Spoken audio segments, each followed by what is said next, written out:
Maisha asubuhi, tuchambue magazeti. Ukurasa wa kwanza wa gazeti la The Standard ni picha ya rais aliye madarakani Mheshimiwa William Ruto na rais mstaafu Uhuru Kenyatta, na hii imetumika wakisema kwamba going after Uhuru ni kwamba sasa hivi wanataka kumpokonya rais mstaafu Uhuru Kenyatta minofu kwenye kinywani.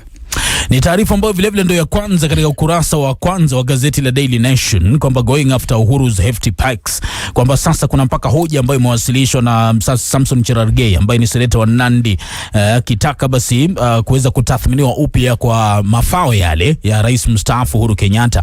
Na nikirudi upande wa The Standard ni kwamba taarifa inahusu kwamba katika historia ya Kenya haijafanyika kwamba rais wa zamani anapitia vitisho na vile vile kile kinaonekana kuwa hujuma kutoka kwa uongozi uliopo mamlakani, hasa zaidi kutokana na matamshi yake hivi majuzi yakikosoa jinsi ambavyo serikali ya Rais William Ruto inavyoendeshwa.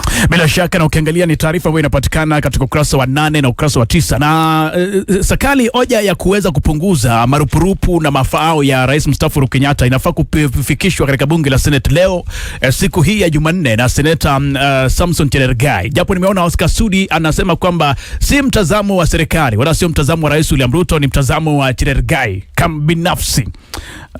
Unasema kwamba ngome ya kishenzi uchezwa kishenzi. Kuna kule kuumwa na kuvuvia.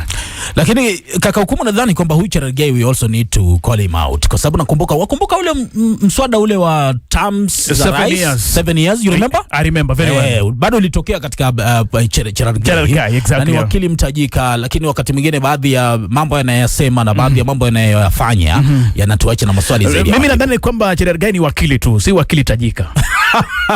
Hakuna neno tajika. Hakuna cha kutaja pale. Ukisema mimi ni nani? Ukurasa wa 3 ndio ile taarifa ambayo inamhusu Jacinta Makau, tulimtajia hakuwa anaelewa. Acha sasa tumueleze kwa kina zaidi. Ukurasa wa pili wa gazeti la The Standard, love affair last meal police probe poisoning in Dr. Obwaka death.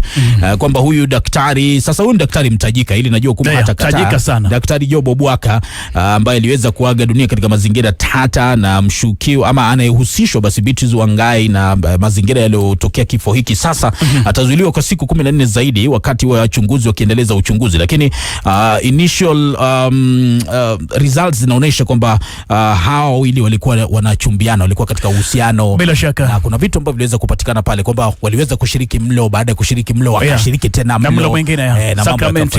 Bila shaka inasemekana kwamba daktari Obwaka alikuwa ameendesha gari lake kutoka Nairobi akaenda Kitengela. Alipofika Kitengela akachukuliwa na huyu mwanamke ambaye huyu mwanamke amekiri kupitia wakili wake kwamba yeye na daktari Obwaka walikuwa kwenye mahusiano.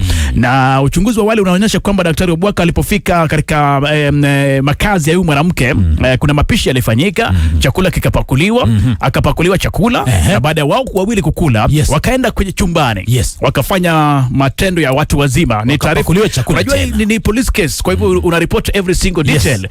Kwamba polisi wanasema katika uchunguzi wao ni kwamba daktari ni kama alikuwa amefariki chumbani, na pale chumbani walipata kwamba kulikuwa na taulo ambayo ilikuwa na tuseme ilikuwa wet towel labda kulikuwa unajiumauma na umesema the police case, you just report. That's what I'm confirming. I'm confirming there was a wet towel there ambayo labda ilikuwa inatumika. Unajua Nairobi kuna jasho nyingi. Wai unatuchekesha kwa matanga wewe nawe. Usikue hivyo. Ukurasa wa 3, horror as PCA preacher killed at his church.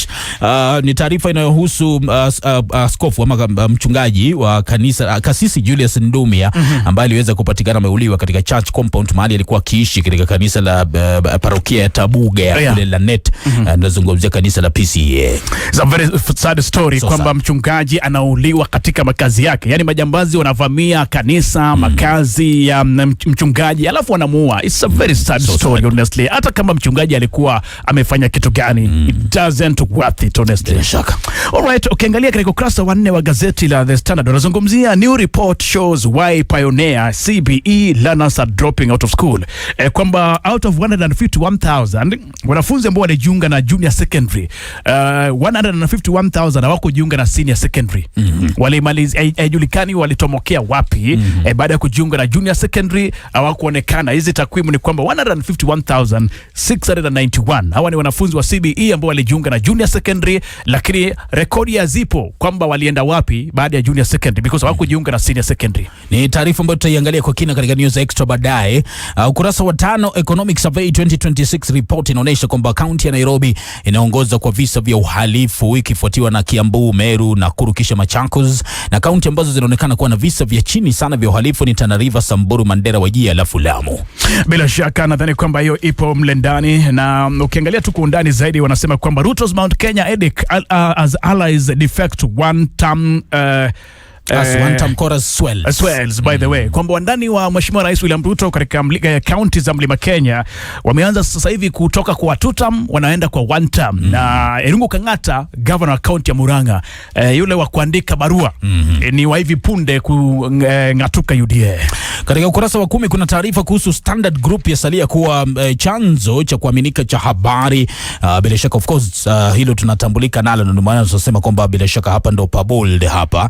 Alafu katika ukurasa huo wa 10 ODM set staff demands for 2027 coalition talks with UDA. Sasa waweka masharti yale irreducible minimums katika mazungumzo yao na UDA mbele ya uchaguzi mkuu wa mwaka 2027. Yani kwa kifupi ni kwamba chama cha ODM kinasema kinataka kilipwe 12 billion ambacho serikali imekuwa ikizuia. Unajua ni zile pesa ambazo zinakuja kutokana na mapato ya chama. Sasa chama cha ODM kinasema kinataka kilipwe na serikali 12 billion.